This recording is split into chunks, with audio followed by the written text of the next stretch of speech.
Meilleur classement en carrière, plus belle victoire dans un tournoi, pire série de défaites. Kristina Mladenovic a vécu une année 2017 hors de toute logique. Irrationnel, paradoxal, décousu. Les adjectifs ne manquent pas pour qualifier l'année 2017 de Kristina Mladenovic. En 11 mois, la Française a à la fois battu la deuxième joueuse mondiale, et perdu contre la 167e, remporté son plus beau titre et enchaîné 12 défaites, connu son meilleur classement en carrière au mois d'octobre tout en n'ayant plus gagné depuis le mois d'août. Une seule chose est tangible dans cette saison pas comme les autres, la joueuse tricolore a connu une vraie fracture au tournoi de Washington. 5 février 2017. Son plus beau titre en Mladenovic trouve enfin le rythme à Saint-Pétersbourg pour son troisième tournoi de la saison après 2 éliminations d'entrée à Hobart, et l'Open d'Australie. Elle écarte notamment Venus Williams et Roberta Vinci avant de se défaire en finale de Yulia Putintseva. C'est son premier titre sur le circuit principal, elle avait gagné ATPI dans une catégorie inférieure. Et il lance 4 mois quasiment, sans fausse note pour la Française. 13 mai 2017, à une victoire de la première place à la race finaliste à Acapulco et Stuttgart, demi-finaliste à Indian Wells, sa première demi dans un tournoi de cette catégorie. Mladenovic arrive à Madrid, avec l'image de la joueuse en forme. Elle se fraye un chemin jusqu'en finale, battant, au passage Svetlana Kuznetsova. Au moment d'affronter Simona Halep pour le titre, elle peut prétendre en cas de victoire à la première place à la race. Le Roumaine met fin à son parcours, mais la tricolore en sort encore un peu plus grandi. 6 juin 2017.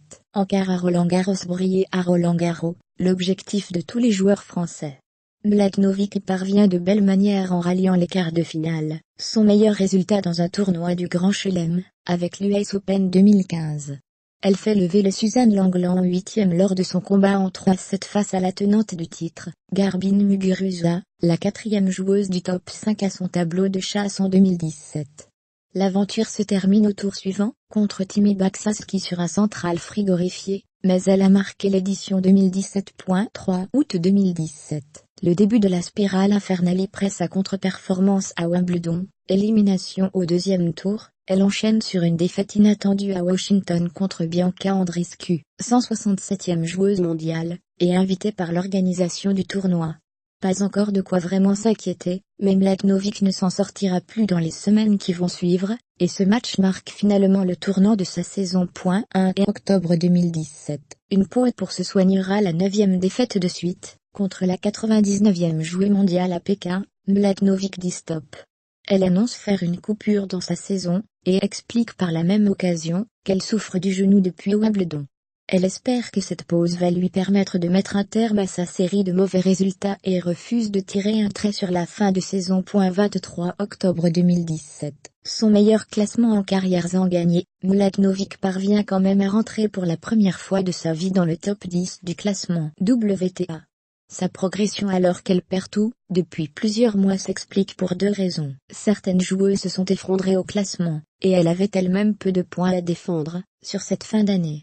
À lire la mauvaise passe de Mladenovic en STATS 3 novembre 2017. Et de 12 défaites. Mladenovic participe au Masteby dont elle est tête de série N-1. Pas de miracle, elle s'incline lors de ses 2 matchs de poule, portant sa série à 12 défaites. Et abandonne également sa place dans le top 10, qu'elle n'aura tenu que 2 semaines. Reste désormais à se projeter vers 2018 avec une idée simple, renouer avec la victoire, enfin, pour s'éviter une dégringolade au classement.